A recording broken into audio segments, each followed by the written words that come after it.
కాంగ్రెస్ ప్రభుత్వం వచ్చినాక ఎట్లున్నది? భూభారత్ వచ్చింది, ప్యూర్ పట్టం తీసుకుపోయి లావంలో వారేసిండు. ఇప్పుడు మళ్ళీ చేసుకోవాలంటే పట్టా కావాలంటే వేలు అవుతున్నాయి. పట్టా ఎవరి పేరు మీద? లక్ష్మి లక్ష్మి అనే పేరు మీద ఉండే. దాన్ని ఏమైంది? అసైన్ భూమిలో కలిపిర్రు. అసైన్ భూమిలో కలిపిర్రు. మళ్ళీ మొన్న పోతే సార్ ఏం చేసిన అంటే ఇప్పుడు మళ్ళీ పైసలు పెట్టి చేపించుకోవాలని చెప్తుండు. మళ్ళీ ఎంఆర్ఓ ఆర్డీఓ కలెక్టర్ లెవెల్లో పోవాలంటే వాళ్ళు తెలియని వాళ్ళు ఎవరు తిరుగుతారు? వాడు చేసినవి మంచుకున్నాయి ఇవన్నీ. ఇంతకుముందు కేసీఆర్ చేసినప్పుడు ₹1 పెట్టకుండా అది పట్టం మీద నడిచింది.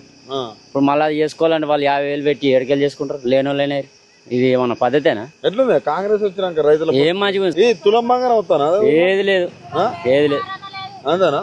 500 గ్యాస్ 500 కన్నాడు. ఇప్పుడు 1100 1000 తీసుకునే బట్టి 900 తీసుకునే బట్టి ఇక ఫ్రీ ఏముంది? 900 950 తీసుకుంటుండు. మళ్ళీ పిఎఫ్ పడుతుంది అంటారు, పడుతుందా? పడతలే. మళ్ళీ పడుతుంది అంటారు. 2500 ఇస్తామన్నాడు, అవి లేవు. రైతు బంధు ఇస్తామన్నాడు, అవి లేవు. రైతు బీమా ఇస్తాడు, ఏవి?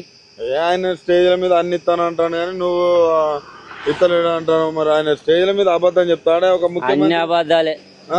కాంగ్రెస్ తెలియదా? కాంగ్రెస్ కరువే, పేరే ఉండేది కరువు కాంగ్రెస్ అని. అవును, ఇంకా దాంట్లో ఏముంది? కాంగ్రెస్ అంటే కరువు. ఎందుకట్లా?